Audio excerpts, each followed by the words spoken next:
Assalamualaikum warahmatullahi wabarakatuh. Selamat pagi, salam sejahtera untuk kita.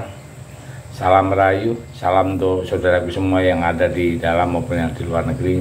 Semoga sehat dan berbahagia. Yang sakit mudah-mudahan lekas sembuh, dan yang beraktivitas mendapat rezeki yang berkah. Amin.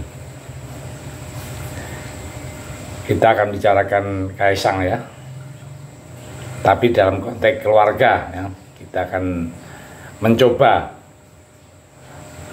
membanding-bandingkan keluarga Jokowi dengan keluarganya Pak SBY. Oke, jadi Kaisang itu luar biasa ya. Belum pernah terjun ke politik, lalu bergabung ke PSI, dapat KTA langsung jadi ketua umum. Cepat sekali. Hal ini jauh lebih cepat dari AHY yang telah menjadi ketua umum. Walaupun partainya ya, itu kayak partai keluarga sendiri ya. Hal-hal yang tak terduga semacam ini pasti akan banyak mengundang spekulasi liar di dunia politik. Bahkan bisa jadi isu yang berkembang bisa melenceng kemana-mana. Bahkan saat ini saja sudah ada yang bilang bahwa ini adalah langkah Jokowi untuk melawan PDI Perjuangan. Mereka embuskan kata-katanya bahwa Pak Jokowi tidak harmonis dengan PDI Perjuangan dan sebagainya. Begitulah namanya rumor ya. Seperti contoh ya, langkah Kaisang ini dianggap semacam kayak langkahnya Pak Jokowi yang tidak sepakat dengan PDI Perjuangan. Begitu juga bukti lain ya, ada bagian Bapak Jokowi itu masih banyak lagi isu yang berkembang saat ini. Memang tak heran bila perkembangan isu macam itu mengingatkan langkah Kaisang yang memang terbilang super gila ya. Masing-masing pengamat pasti akan membuat narasi yang serupa hanya karena Kaisang yang tidak masuk PDI Perjuangan. Tetapi bila kita amati di sini sebenarnya bisa jadi sebuah bukti bahwa pengaruh Presiden Jokowi itu memang cukup besar di negeri ini. Langkah anaknya saja di dalam politik sering berkaitan dengan peran Pak Jokowi di belakangnya.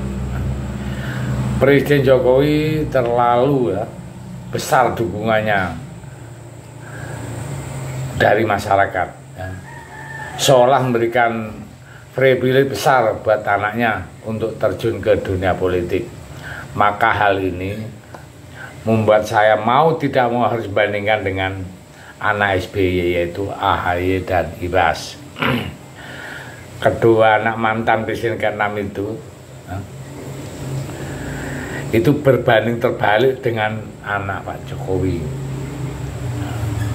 Banyak kalangan masih dianggap ya AHY itu sebagai anak kemarin sore di dunia politik. Bahkan hingga saat ini Partai Demokrat pun masih identik dengan nama SBY. Walaupun kita semua sudah tahu ketua umumnya adalah AHY. Begitu juga Ibas, terbilang biasa-biasa saja meski telah menjadi anggota DPR. Sedangkan anak Pak Jokowi yang lain yaitu Gibran,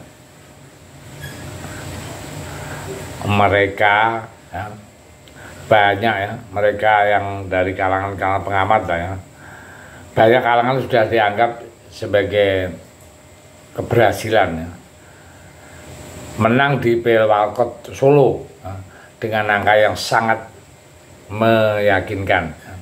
Kaisang itu lebih mengejutkan lagi ya, tapi menurut saya itulah jadi banyak juga diyakini karena pengaruh Pak Jokowi ya.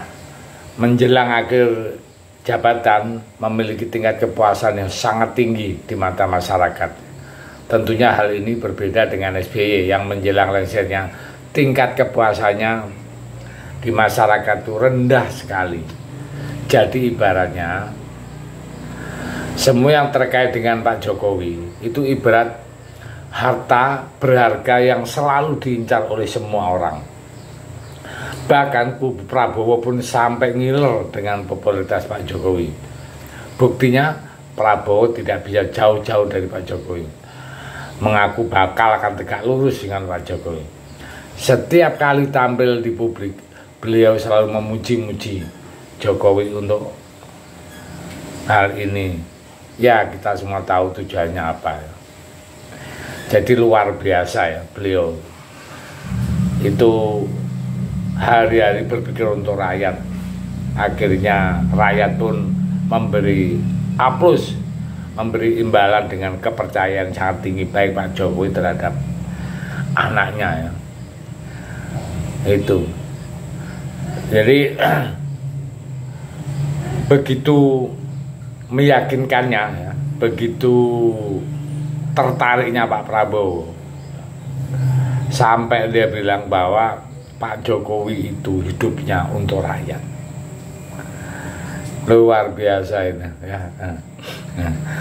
Dan kita kembali ke masalah di Kaisang ya. Saya yakin 100% tujuannya Kaisang adalah untuk Indonesia juga ya, bukan untuk keluarganya.